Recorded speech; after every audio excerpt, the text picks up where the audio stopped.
バカなね、発言をして、 Takaichi a fait une déclaration stupide. Elle a même proposé une augmentation significative des dépenses militaires. Peu importe ce que vous en pensez, tout cela revient à se préparer à la guerre. En tant que citoyens japonais, nous devons nous y opposer. L'amitié entre le Japon et la Chine est importante. Les Japonais ont déjà envahi la Chine, causant d'énormes souffrances au peuple chinois. Ce sont là des faits historiques. Nous devons construire des relations amicales entre le Japon et la Chine sur la base d'une profonde réflexion sur nous-mêmes. Après sa défaite et sa capitulation lors de la Seconde Guerre mondiale, le Japon a adopté l'article 9 de la Constitution pacifique. Nous devons nous opposer fermement à toute tentative visant à enfreindre cette Constitution pacifique.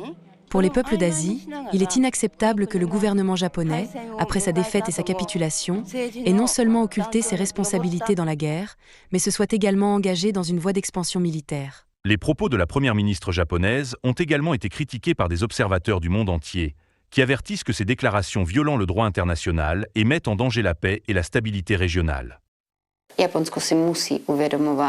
Le Japon doit reconnaître que Taïwan fait partie intégrante du territoire de la Chine. Cela est non seulement conforme au droit international, mais aussi aux faits historiques. Si le Japon ne reconnaît pas cela, le droit international ne sera rien d'autre qu'une lettre morte. Je pense que ce serait une grave erreur. Je pense que les propos de la première ministre japonaise Sanae Takaichi constituent une résurgence de l'idéologie militariste japonaise.